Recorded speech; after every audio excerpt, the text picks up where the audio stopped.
All right. All right. Do you mind? Sorry, I have to like attach the microphone to your shirt if that's okay. Yeah, no worries. Give me just a second. I will take it out of my pockets. There we go.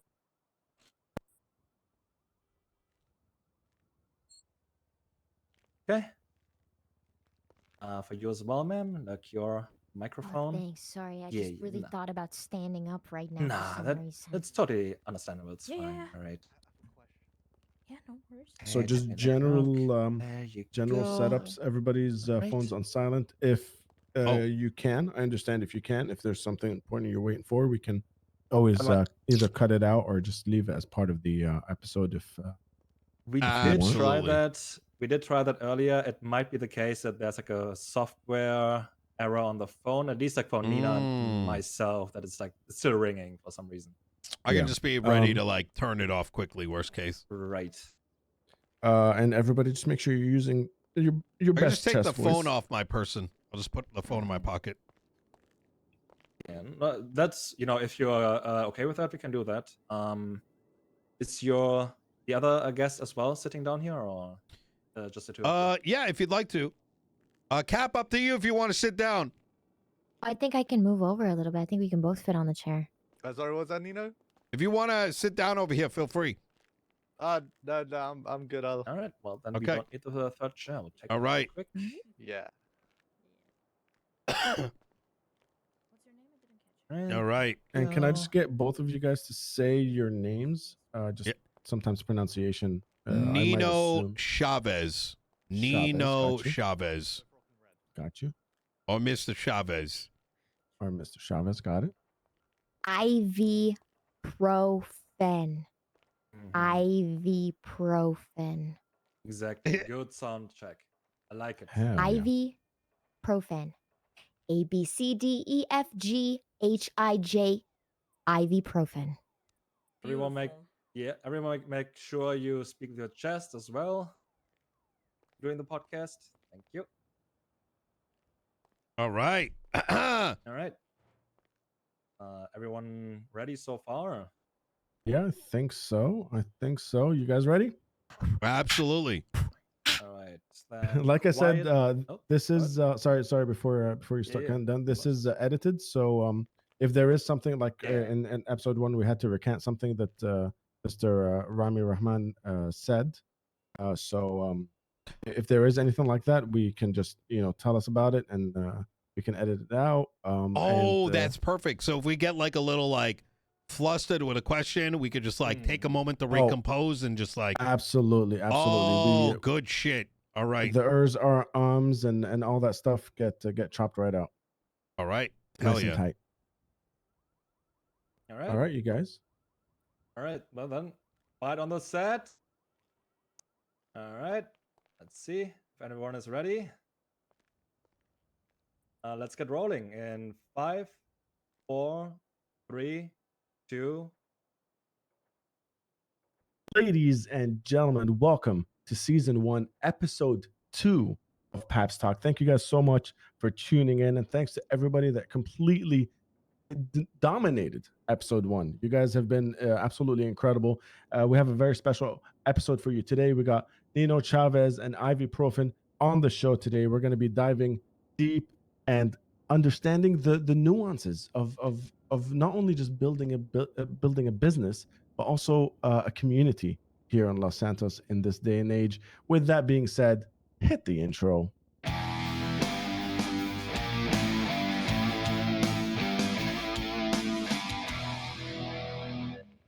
Nino, Ivy, welcome to the show, my friends. Hey, thank you for having us.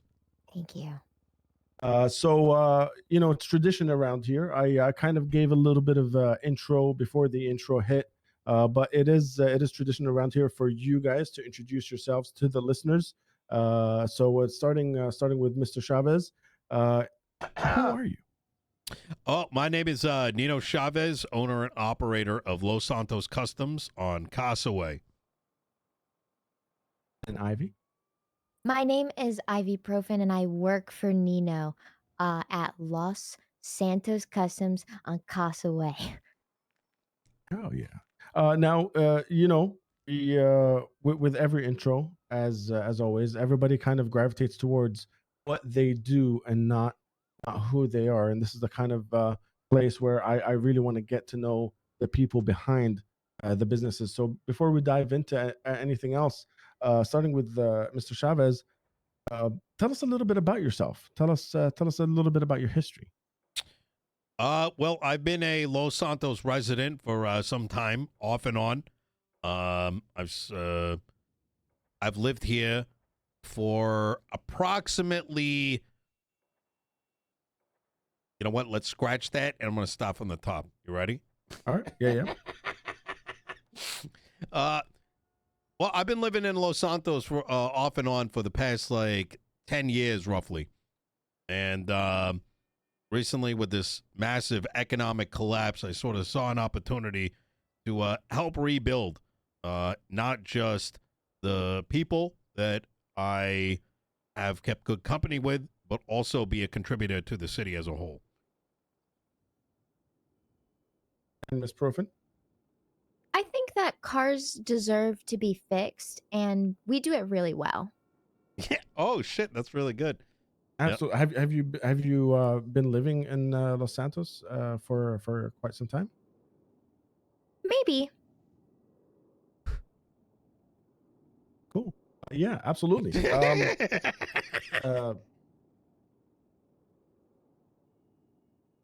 I wanted to also ask you both of you guys about after kind of shit hit the fan, pardon my French, in about 5 years ago, and the chaos that ensued after that. How was it for you guys, generally speaking? Is there anything you can tell us about that period of time where everybody felt like they were struggling? Starting with Mr. Chavez. The whole war at Sanguine isn't something that had any direct relations with myself. I was overseas at the time when a lot of that trauma took place. However, some of the repercussions of that situation, alongside COVID and other atrocities around the globe, that did have a effect on me. I was a large investor in a lot of biotech companies and pharmaceutical companies. And with the entire collapse, it ended up eating away at our supply chains. Obviously, I wasn't the only one affected by that, but it more or less ended up draining my entire bank account. Yeah, that I feel like a lot of people that I've spoken to since moving back to Los Santos have had kind of a similar situation with just financially, economically. That whole world was kind of upside down for a lot of people. And Ms. Profin, would you say that would be the same for you? It could be. I think that all of the stuff that Nino said made sense, and I agree. Incredible. I yeah, because for me personally, it was kind of the same. And what I decided was to kind of try to figure out what my skill sets were and what I enjoy doing, and try to see if I can make a living off doing what I enjoy. Since we hit rock bottom, there's nowhere else to go. And talking to people, making music, that kind of stuff was my entire world. So I thought maybe something like a podcast would be the way to go. But for you guys, as Ms. Profit said, you gravitate towards cars and automobiles in general. Can you give us a little bit of background, Ms. Profit, on your love for cars? Sure thing. I think that, a car is a very important motive of transportation. I think that, sometimes we, you know, get a little messed up and maybe there's a fucky wucky, excuse my French, and your car gets tired. But it's a really good thing that Nino works at Los Santos Customs because they can fix that. Yeah. Absolutely. And Mr. Chavez, you know, we just talked about losing a lot of money and investments. The whole world was kind of losing its mind, even though you were abroad for that particular period. Coming back to Los Santos, what made you say, you know what the best thing is for me to start a business? Because not a lot of people know just how fucking hard it is to start a business. What drove you to that train of thought? Yeah, absolutely. So look, you asked me earlier, who am I and how did everything affect me? And this latest question, to give you a more like holistic sort of, everyone in Los Santos has been affected in one way or another. And I think for a lot of folks, they see Los Santos and these state-run facilities as a great opportunity to bring bread on the table. Whether you're out there picking up trash, whether you're running grime, whether you're working for Group 6, or maybe if you're a law enforcement officer, a lot of those things are putting money into your pocket so that you can go down to Senior Buns, you can go down to the convenience store, you can eat your food, you can go pay your rent over at down on Grove Street. They got rentals down there. Everybody needs money, right? And the state right now has the vehicles by which you can go and make that money. Yeah. Do you hear that? I might need those the fire hydrants. Yeah, we'll just wait 5 seconds. Yeah, there we go. All right.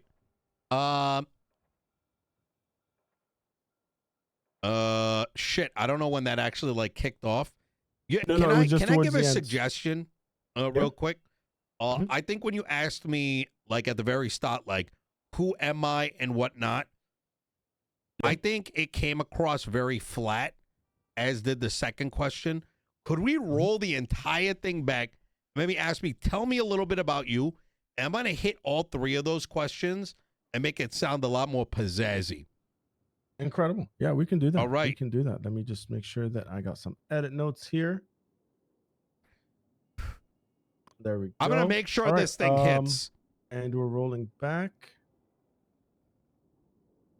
So, Mr. Chavez, everybody kind of introduces themselves with what they do and not who they are. But in your own words to the listeners of Paps Talk, who are you? Well, my name is Nino Chavez. I'm the owner and operator of Los Santos Customs. Well, you already asked that previous question, but then don't worry about it. Okay. I can rock and dad. Easy. So I was I've been an investor and a business owner for many years now. Some businesses of which were operating under Los Santos, and other investments that I was making overseas. After most of my investments in biotech ended up collapsing due to sanguine war, the COVID, a lot of my supply chains kind of completely collapsed. So just like many others who have very similar stories to share across Los Santos, I had to start from rock bottom. Obviously, there was a lot of opportunity that the state provided. I myself started with tow, eventually got into mechanic work, and I saw an opportunity to build something special, which ultimately became Los Santos Customs, which is not just a repair shop and a roadside assistance service. It's a community built of towers, mechanics, dispatchers, and a slew of other individuals that want to make more than what is available to folks today. And we'll dive into that community because I have my own thoughts about what you guys are building as well in just a little bit. But I did want to ask because I got a comment the other day when I was telling somebody that we're trying to start this media production. People are going to listen to this, and it was kind of boring. We have Paps Talk for now, but the way it started, we might expand. That's why we're re-rolling segments and different shows. And the guy I was talking to just went, "Why? Why are you trying so hard? Why are you doing this?" So it kind of took me by surprise because I just thought, why, the opportunity presented itself, and I thought this would be a good way to bring value to the people, and a good way to Ivy can kind still of jump in. showcase He's gonna our remix it all. collective talent here at Paps Talk. But the same question, I want to apply that and ask you guys the same question. Like you said, started on toe. There's a lot of opportunities that the government provides. Starting an independent business is an uphill battle, to say the least. Yeah. Why? What drove you to do that, Mr. Chavez? What drove me is really the community itself. I'm very thankful for the opportunities that the state has given. However, I think the state wants more than just individuals filling in the various slots that help make the gears of the city turn. They also need folks that can take some of these resources they're providing and build up more from that. Not only does it help generate jobs, but it also allows for a diversity of individual talents to be able to sort of blossom from there. Take Ivy, for example. I met Ivy over at Senior Buns, and I could have said, yeah, she's not a mechanic, so why even take interest? But instead, our conversation slowly blossomed into her becoming one of our linchpins for marketing. And Ivy, maybe you want to talk more on that. Thank you so much, boss. I think that if you ask me, I'm an empath and I really try to get personal with the vehicles. If you imagine a vehicle as a person that just goes really fast, you get, pretty far with this whole connection thing. If you turn the headlights on and open and close the hood of a car, it appears as if the car is talking. See, as you can see, like, she's got a talent. Now, not everyone could see that, but that's kind of the beauty of, you know what? Let's actually roll back on what I don't know where the fuck I was going with that. Okay. Ivy, what? It's all good. We can. I have something to spin off that. So I hope we're keeping Ivy's lines in this podcast. I imagine you're gonna remix it up. No, 100%. 1 second. And so as Ivy was saying, there's a lot of not only just personification of the task at hand. You're embodying the actual help you're providing people. Yeah, you look at this thing and you think, how can you make it better?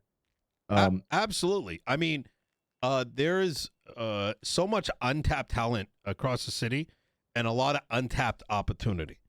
Right. Anybody can get the training to go and fix a vehicle, but how many people can go and properly diagnose said vehicle based on, I'm gonna rehash it. Yeah, that's exactly it. If you look at how easy it is to become a mechanic, you go down, you can go talk to Rusty, he can teach you a couple things, and you can go open up a garage wherever you want throughout the city. Anyone can do that. But how many people can create an environment where people not only want to get their vehicles repaired at a certain spot, but also know that when they come in, they're going to be greeted by individuals who may have been tow truck drivers, who may have been sanitation workers, who may have run into problems where they can't figure out why their repair bills have been just astronomical. By having a very diverse talent pool of folks from different walks of life, we're able to kind of really cater towards their particular needs. And I'll give you an example, right? We had a lot of customers coming through that ran Group 6, and they would often tell us how expensive the repairs would be and how ultimately they would end up making very little amounts of money on top of it, right? About 80% of their paycheck was going to repairs, and they're only walking away with 20%. Luckily, we had a lot of folks at our shop that were actively working Group 6 on the side, or it was part of their, the previous work experience.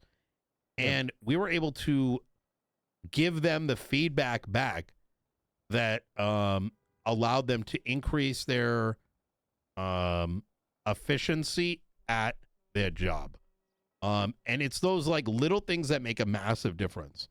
To give you a little tap into it is oftentimes Group 6 drivers run in packs of 2s and 3s. However, a lot of times the passenger doesn't kind of kick back their money over to the driver. Now, this might seem very obvious or something that perhaps is a practice that not everyone is comfortable with, but by diagnosing the problem beyond just the parts, a lot of G6 drivers have now kind of implemented those changes, and now they're driving around with smiles on their faces. You know, now they're able to buy up their vehicles, they're able to buy up their houses, and no longer is the price of repair bleeding into their pocket. And that's kind of what we provide, an experience beyond just a mechanic shop, but a way to make that vehicle that you're using on a day-to-day basis work for you. And honestly, as someone that's has been in touch with you about the podcast, about your shop, about everything that you guys are doing, I can say that at least for us, for the Paps Talk team, we know that any point in time we need to talk to the Los Santos Customs crew in general, we just drive down there. There's a lot of times where, you know, you drive down to a business, you drive down to a shop, there's people missing, there's doors are locked and there's nobody there, but you guys have really, and that word that is you know, worth its weight in gold, community. You guys have had built a community of people that are constantly there working, giving advice. I mean, even when you guys weren't there, and I've bumped into people outside the shop, they are always welcoming, always kind of embracing us, waiting, making sure that we got the message across, all that stuff. How did you filter through all the people that, you know, there's millions doing tow, there's millions that want to be mechanics? How do you guys kind of do you have an instinct about the people you work with, or is it trial and error? How did you guys build the community so far? Let's start with Miss Proofin, and then jump over to Mr. Nino there. Sure. Could you repeat the question? How do you filter the people that you work with, and make sure that the quality of the employees and everybody that works at Los Santos Customs is up to par to build that community? Everyone deserves the right to have a job, and everyone can be a mechanic if they wanted to. They just have to try it. And you know? Yep. So let me take a swig of my coffee here.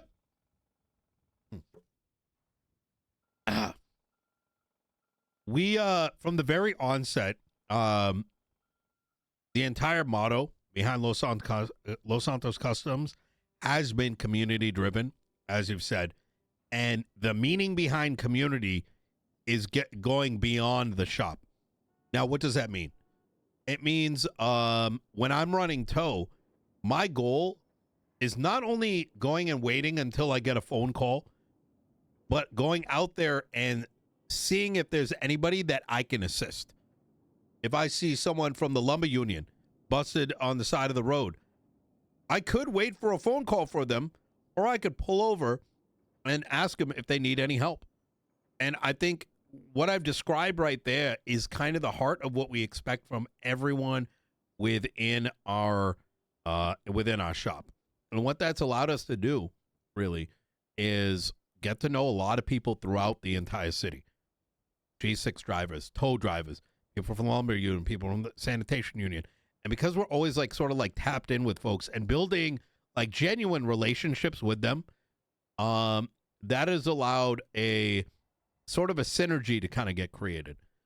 Now, it's from that synergy and from that same methodology by which we're attracting a growing customer base, we're also growing our employee base. So when we are out there, perhaps down at the sanitation yard, helping someone jumpstart their vehicle, oftentimes we find out, hey, they might be with a partner right now who's looking for a job and they're really interested in mechanic work. And that interaction between, let's say, that roadside assistance driver and that passenger, just from that conversation, may attract them back. So we're not going out and just putting simple yellow page ads. We're pulling from the pool of individuals we're interacting with on a daily basis. And I think that formula alone has kind of brought a lot of these folks in. And we are quite strict too, mind you. If I get a random phone call that says like, look, I'm looking to work at the shop. Yeah, we'll like entertain the conversation, but we always make sure that they're inherently in tune with the vibe that we're trying to create. And then from there, it just kind of snowballs. 100%. And you know what? I'll even double down on that very thought. You were one of the very first people that we spoke to when we saw that Los Santos Customs was opening up. And one of the very first things that you told me is, you know what? Roll with episode 1 first. Let me see some quality first, and then we'll sit down. So there is a multi-control system, I feel, that was built into a little bit of everything that you approach. Yeah. Would you say that's fair? Absolutely. The most valuable employees are going to be the ones that feel like they are invested in the shop and in the vision. And that means we have to do our part to invest in them, and then they're going to want to invest back. And I think that's sort of what happened between you and me as well. Hell yeah, absolutely.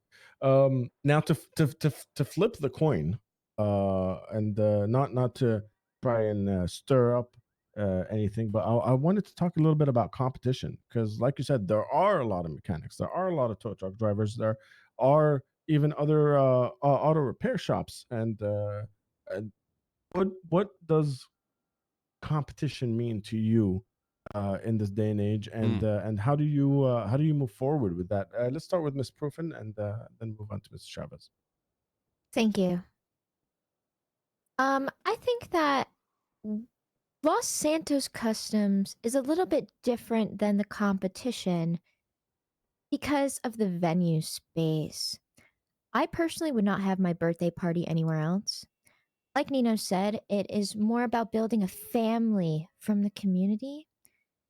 In my words, if I were to have a birthday party at the shop, I would use jumper cables as the streamers and motor oil for the slip inside. You know?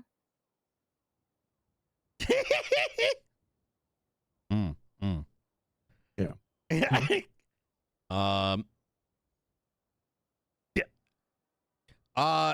I think competition is healthy, and it's a necessary factor for a thriving new economy.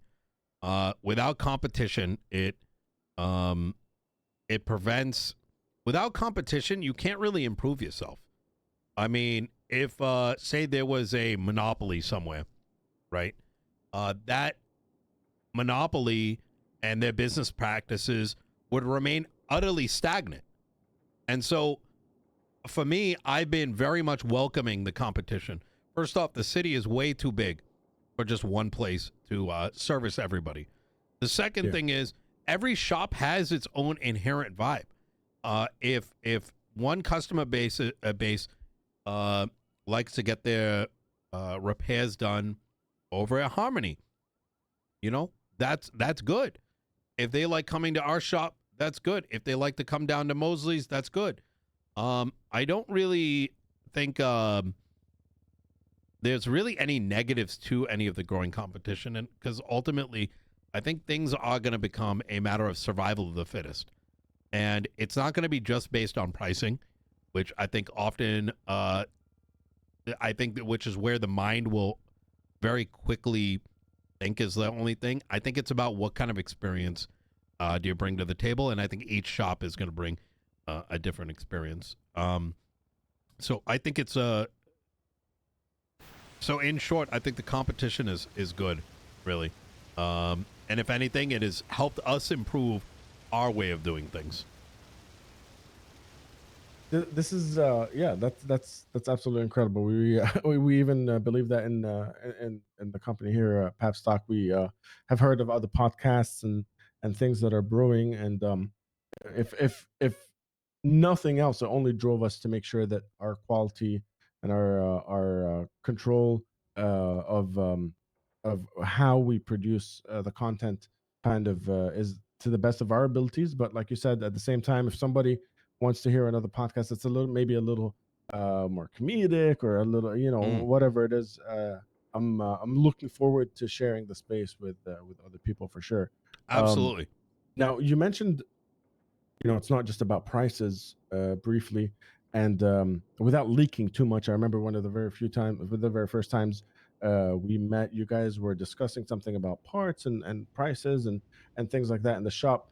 What are some of because just being a fly on the wall that day, I felt like there's a ton of things that people might not even consider when it comes to just what goes into running a shop like that, and the prices and the way you guys broke it down, and there was a million things that you guys talked about in the span of like a minute when I was just waiting around.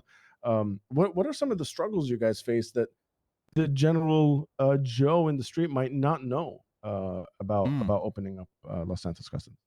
Absolutely. The mechanic field is significantly more complicated than it has ever been. And that's partly because of the supply chain. Materials are acquired. Materials are then turned into parts. All of that requires some level of inventory and asset management. You then have distribution. And then finally, you have the mechanic at the shop making the quotes. So in many ways, the mechanic shop is a pretty complicated system. Now, for a smaller shop that may have like one or two mechanics, a lot of those problems become, a lot of those things become not so much of an issue because they're not really worrying about scaling. But once you start to really become the size that our shop is today, where we are going through about like anywhere from 500 to 1,000 parts a day, now all of a sudden the scaling problem becomes very critical in terms of how it is done right. So to give you an idea, as of right now, things are rather unregulated in Los Santos. The price of material can change on a daily basis. Alternatively, the tools that we pick up from the mechanic shop may be better some days and worse others. So it requires a lot of like projection and a lot of planning in order to do right. And I'll give you an example, right? Let's say I was a smaller shop. I may go buy like 2,000 materials at $4. And let's say the pricing that I had in, you know what, let's wipe some of this, because I think re-ask the question, because I think I'm getting a little too technical there, which I don't think anyone's going to give a shit about. Be a little bit more generic, so it can be more applicable to other places. Okay, we'll rewind that. Yeah. So the question was, not a lot of people know the struggles that goes into opening a place like Los Santos Customs. Can you speak a little bit about that? Mechanic shops, I would like to think, are a lot more complex than they used to be.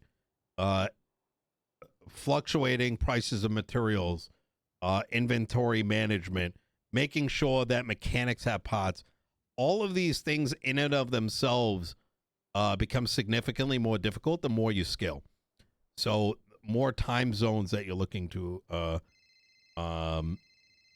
be open in, the amount of employees you have, all those things start to weigh down on the overall system that you put into place. Now, for a lot of customers, they may come in and to them, they're just kind of getting a quote. Reality is there's a lot of back end work that's required to make sure that those prices are low and people are getting the service that they desire. I don't believe there's really any other industry, at least right now, that has the amount of layers that are currently present in mechanic shops.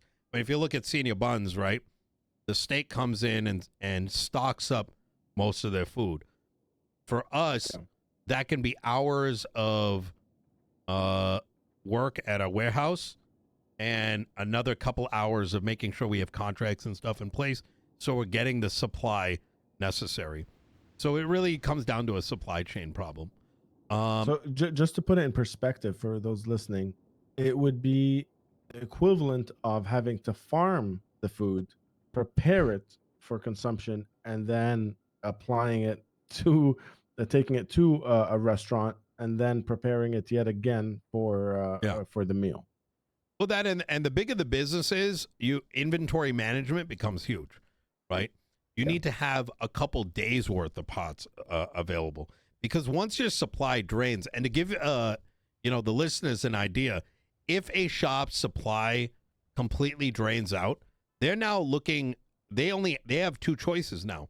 Either they have to shut down for the night, or their prices are going to increase anywhere from 2 to 4x, because they would need to be using exported pots or imported pots. Now, luckily with our shop, I think we've have some very talented individuals who've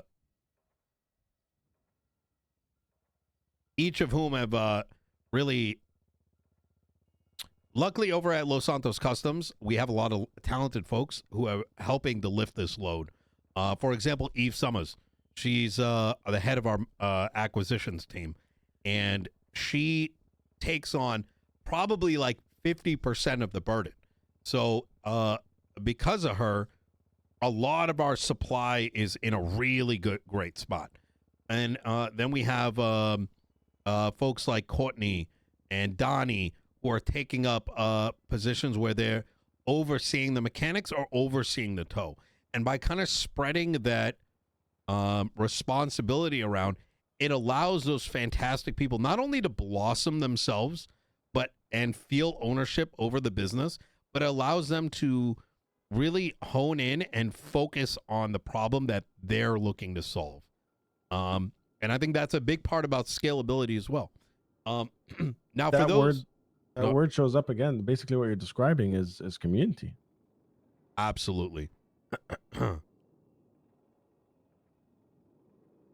I wanted to ask Miss Ivy here. In our research before we sat down, we found that there may be other stores, other shops that are, offering bonuses for people bringing people to the shop. They're offering different bonuses to people that work there in terms of material sales, that kind of stuff. Just any and all input from you on that kind of a competition, on that side of competition. What are your thoughts on that? I personally think that people should be able to do whatever they want to do, because that is their God-given and human right. What they say, if a car is chasing you, you'll get tired, but if you chase cars, you'll get exhausted. Nino? What was the question again? There we can edit this part out because of the fire hydrants, but there are other shops that are offering money for people to start heading towards them instead of you guys. Bonuses of a certain amount, and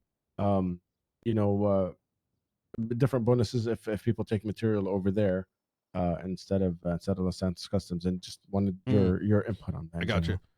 I think every shop is going to have its own sort of calculus, its own formula for running. I think one thing that I try to do is make sure that what's working for us continues to kind of work, and experiment where experimentation needs to be. I think with the way that things change all the time around Los Santos, keeping things exciting is very important.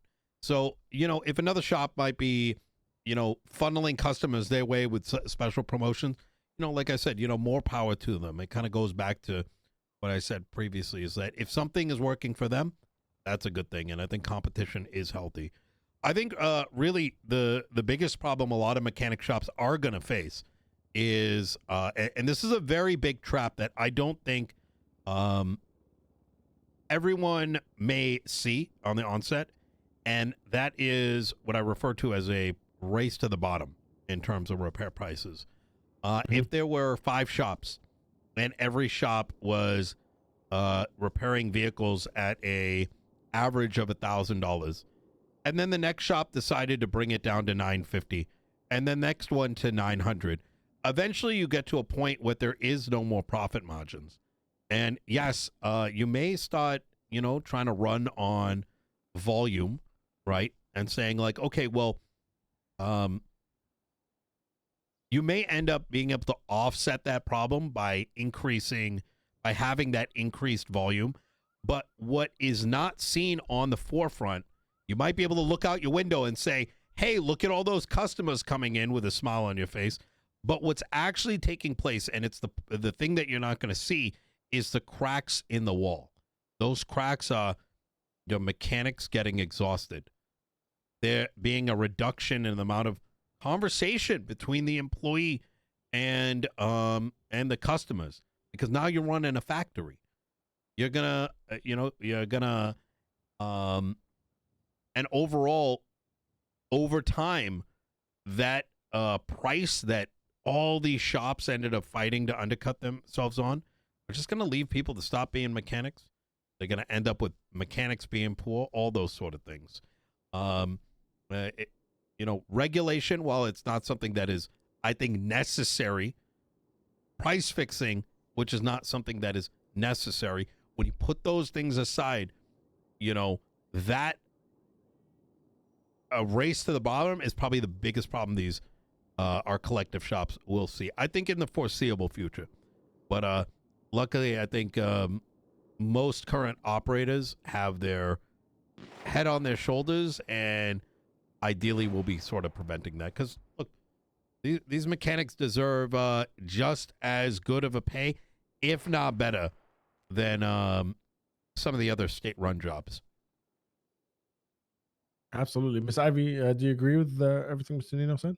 Of course I do. I think Nino is, the best of the best in Los Santos. If your car was the Bills, he's the Chiefs. If your car was sick with the flu, he's a doctor. Someone's shooting like crazy. Yeah, Okay, cut that out. Microphones are picking that up. So it's a little insight into the state of Los Santos still to this day. Well, if your car was a broken car, Nino is the mechanic. Thank you. And having that kind of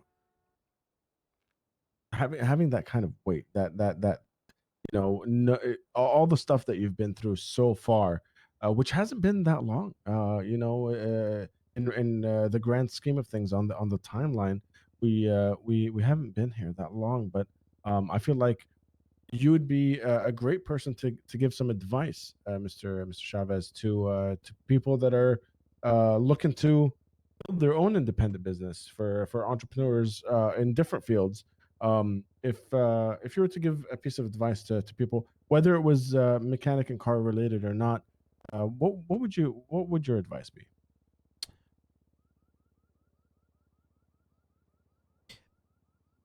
I think starting your own business can be a huge challenge, but in order for a business to thrive, you need the passion and the right people. I think I think we'd be lying to ourselves if each and every person in Los Santos wasn't dreaming for some sort of business, whether it's small or whether it's big. But I don't think everyone is going to have the passion and the drive that is necessary. So if you are someone looking to start a business, ask yourself the question, are you ready to go through the pain and suffering and the trials and tribulations that will be necessary? Are you ready to take a massive pay cut and possibly get paid only 50, $100 at best, maybe on a daily basis? And if the answers to those questions are yes, right, then take that drive and start to become the very best at what it is that you are looking to offer. If you want to start a flower shop, you could sit there waiting all day, waiting for some wholesaler to start offering, flowers, like, I don't know, over at like the hospital, and you can go pick up those flowers and then try to, flip them. Or you could say, let me find a way to get those flowers, right? Don't wait. Start today. And get your brand out there and start wheeling and dealing. I think don't be the kind of person that expects to wake up tomorrow and just have a have a storefront and free advertising. You got to start at the very bottom. Absolutely. One of the things that I love, I read this somewhere, and it's completely changed the way I approach things. It's before you set your mind to what you want to do, you got to ask yourself, first of all, why you want to do it. Secondly, how you're going to do it. And then if you have both of those answers, what you're going to do kind of props up. Yeah. But if you just go with the what first, and I just want to do this thing without the why and the how, you kind of dug your own grave there. Yeah, absolutely. You really need a passion when it comes to these things.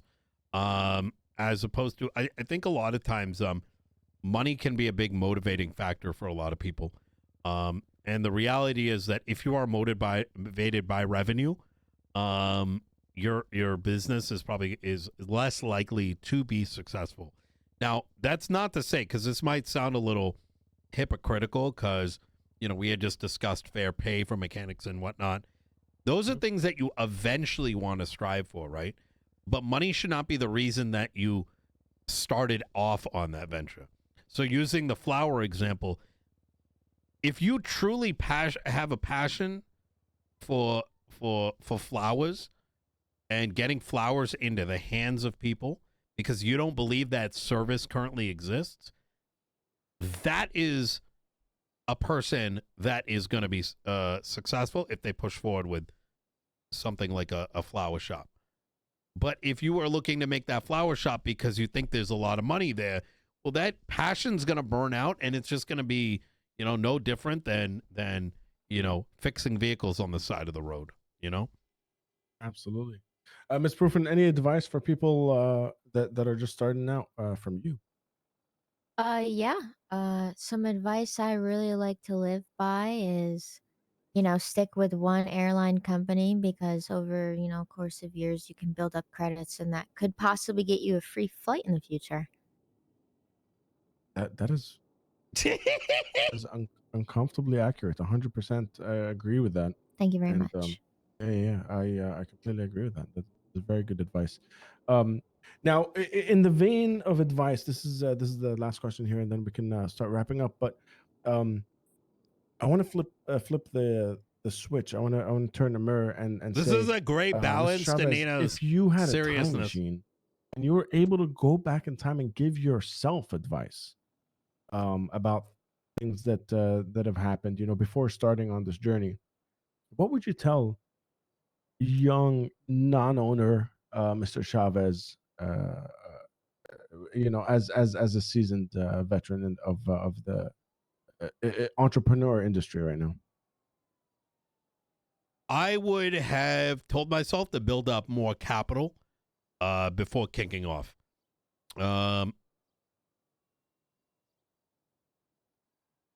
I would have, yeah. I would have wanted to. I would have told myself to build significantly more capital before starting, as that would have made jump starting a business and a lot easier. To give you an idea as to why I say that, our current A running cost of a shop of our size is roughly $500,000. I want you to let that sink in, given the current state of our economy. Yeah. $500,000.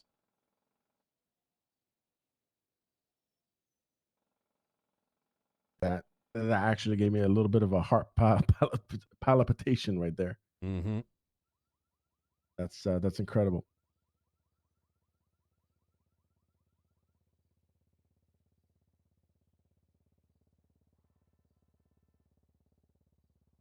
And Miss Ivy, what about you? If you had a time machine? If I had a time machine, that's a great question. I would probably go back to the 1970s just to like hang out, I guess. Maybe walk around a little bit. Would you use that time machine to tell your younger self anything in particular, or just in the 1970s? I would probably go back in my own life a few years to tell myself not to pre-order Fallout 4 because it was a waste of money. I probably also wouldn't have invested in one particular Chinese pharmaceutical company, despite being at the brink of reversing aging. Or at least perhaps not use the birds as the vessel for testing. Yeah, imagine my surprise when I sold my Doppler to disorder that video game, and I was very disappointed.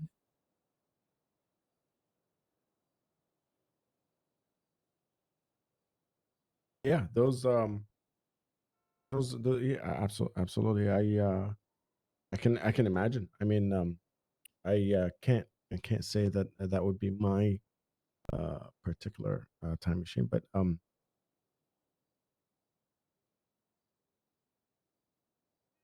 yeah, we're wrapping the show up. Thank you guys so much for your time, first of all, Yep. because like I said at the beginning, if we ever wanted to corner you guys into talking about the podcast or give you a tape or anything like that, we would always go down to the shop, and 1,000% of the time you guys are always there, and at least a representative that can pass on the information and things like that. So I do really appreciate the fact that you guys can sit down with us and have this conversation. Time is money, and time is building. So first of all, I just want to say thank you on behalf of Papstock team, and I just like to end it with is there anything you guys would like to plug, anything you'd like to talk about before we hit the outro? Yeah. If you're out there looking to start a business, just do it. Don't wait. Don't wait for tomorrow. Don't wait for a week from now. Just start it. Let's see where it goes. What's the worst that happens? All right. If you need to get your car fixed on time, call 152-8799. Thank you. Thank you very much. Thank you very much. And with that being said, ladies and gentlemen, that is a wrap on season 1, episode 2 of Paps Talk. Thank you guys for being here. One last thing before you guys go. It is tradition around here that we officially end the episode once you say the words hit the outro. So on the count of 3, if you guys can try to both say it at the same time. 1, 2, 3. Hit that outro. Don't buy the pizza from the convenience store. It made me sick. Hit the outro. All right. Look at that. All right. Oh my god. Good that job, was guys. great. Hell That was yeah. great. All right. Thank you guys. All right. That was really, really good. Yeah, I'm amazed. Like it Did was. you guys get the part where I said don't eat the pizza from the convenience Yeah, store? I paid extra. We really That need was to the best warn some part. people Yeah. about it, and I felt like this Yeah, was my yeah. best way to get my voice out there. Yeah. Mhm. No, yeah, we got that. Well, I'll also be able to the while the music played, I I have the stems of everybody's microphone, so Yeah. we'll Speaking make of sure that which, it's heard before the music actually kicks in. Let me take this off here real quick. Sorry. Oh, thank you. Did you like the jingle I made about your phone number? It was good. Wait, was that actually Nice. my phone number though?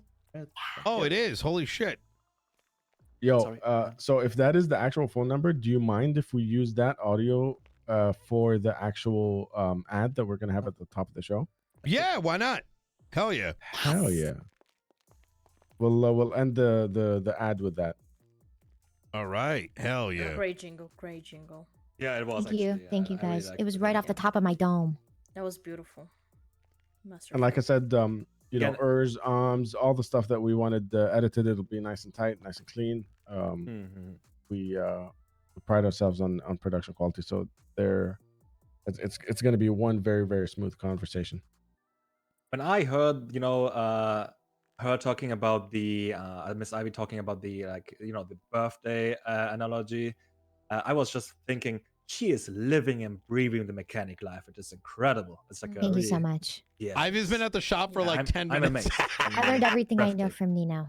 And that's Aw. why he knows. Nino knows. Yeah. Oh, Oh, okay. That is a really True, good one. true. Yeah. true. All right. Gonna write All it. right. Yep. Well, thank you so much for your time, the entire team. Oh, Thank you. I appreciate you. it, man. I appreciate it. Thank you. All very right. much.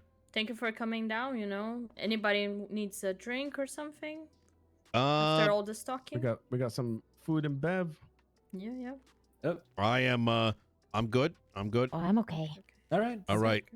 Okay. Well, we got to Oh, get yeah. going. We got about an hour before the storm, so we want to get a couple Yeah, more yeah. repairs in. Problem. Yeah. Thank you all guys right. very much for your Thank work. you Yeah, guys. have a Thank good you one. guys. When you Thank said you. the Great thing show. about the Great car show. talk, All right. Thank you very much. you know, Oh, we're Is it working possible to out get the a tape from the first episode? Yeah, Uh, absolutely. William, can we have a tape of episode 1, please? Oh, yeah, of course. And There you go, sir. made me very happy. The edited version is completely different to Well, yeah, of course. Yeah, and let me know if you need anything like re-recorded or anything like that. yeah, absolutely. Absolutely. I have no issue if that becomes something you'd like to see. Yeah. No, post production is my world.